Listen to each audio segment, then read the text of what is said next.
Salut à tous et bienvenue sur notre chaîne 3 minutes d'impact. Nous venons encore avec une autre actualité où nous vous proposons d'écouter une vidéo, la vidéo d'un homme politique, un révolutionnaire congolais. Nous avons eu le temps de nous pencher sur sa vie.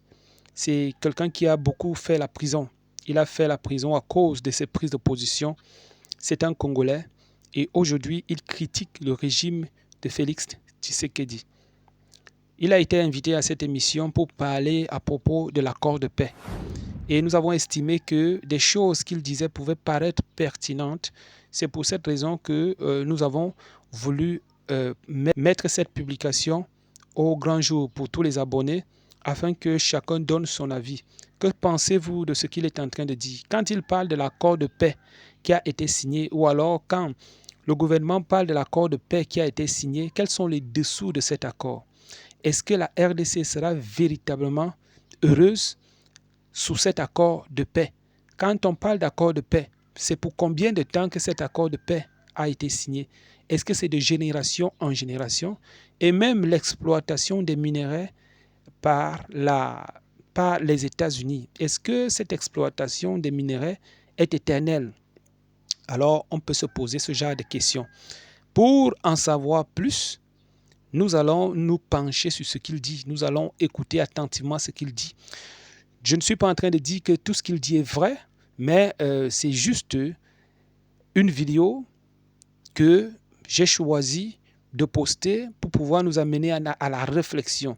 Afin que s'il y a peut-être des réformes qu'on peut proposer, parce que même le gouvernement congolais écoute et regarde aussi des vidéos. S'il y a par exemple des choses qu'on peut proposer, alors que ces choses soient la bienvenue. Merci de donner votre avis en commentaire après avoir écouté cette vidéo. Que Dieu vous bénisse. Merci pour les abonnements, pour les likes, pour les commentaires. Continuons toujours de prier pour la RDC parce que tout n'est pas encore gagné. Alors, sans plus tarder, nous vous laissons écouter cet homme politique. À tout de suite.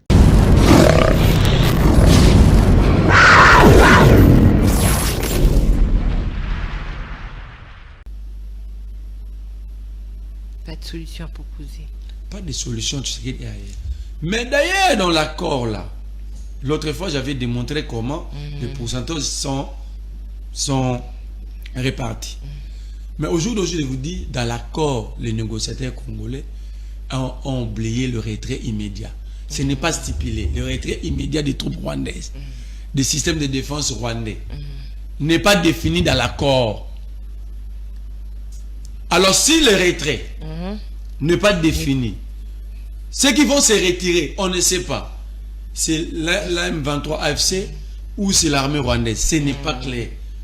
On parle simplement de cantonnement. De qui? Et il n'y aura pas retrait immédiat des troupes. Alors, mais l'accord sera signé.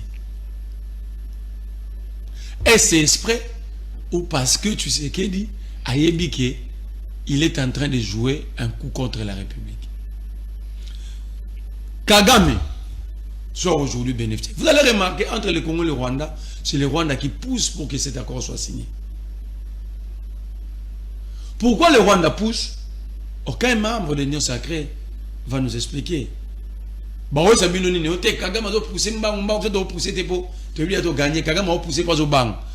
vous amener un tel discours. Un discours ramassé dans le caniveau de la deuxième. C'est Kinshasa qui cède plus aux exigences du... C'est Kinshasa qui s'est plié devant Kigali, derrière l'appui américain. Donc ici, Kinshasa est passé aux aveux, avec des faiblesses, d'inefficacité, d'incompétence, de la médiocrité. Mais ne serait-ce pas une stratégie pour les temps de monter justement l'armée en tu force, sais qu'elle ne va jamais voilà. Tu sais qu'elle ne va jamais monter une armée pour le Congo. Avoir ce riposte. Déjà, s'il avait cette volonté, il ne pouvait pas nommer un infirmier comme ministre de la Défense. Lui-même est novice dans ce secteur. Il prend encore un infirmier, oui. Il nomme comme ministre de la Défense. Donc nous allons vivre ici l'histoire des trois sourds. Vous voyez des gens se parler, mais personne ne comprend, personne n'écoute personne. En réalité, l'accord devait être signé, je l'avais démontré,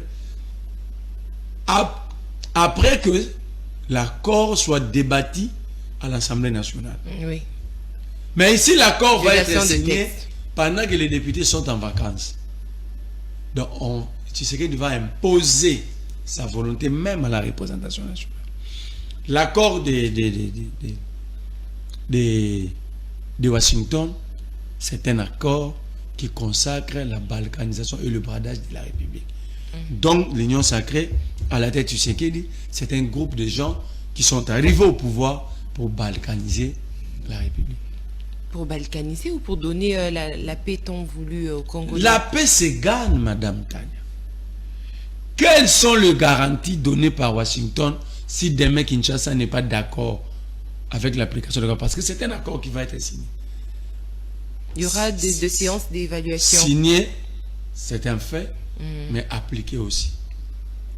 Si demain le Rwanda s'opposait, Mais lors des évaluations, ils peuvent toujours s'y mettre autour d'une table pour mais voir si le Rwanda, quelle partie n'a pas respecté Après. les clauses de l'accord. après qu'est-ce qui va arriver? Tu sais qu'il ne peut pas les signer ces accords. Pourquoi? Tu sais qu'il nous avait dit que Kabila a tout détruit. Mais Kabila lui l'a légué une armée structurée et organisée. La question que je pose ici, qui a déstructuré cette armée? Une armée réussie il y a moins de 7 ans, structurée, organisée. Cette armée se retrouve aujourd'hui dans l'incapacité de récupérer même une seule avenue occupée par les troupes rebelles. J'ai dit une seule avenue. Donc il y a un problème. Il y a un problème en termes d'organisation, en termes de gouvernance au sein de l'armée. Tu sais que Félix est en train de brader notre pays.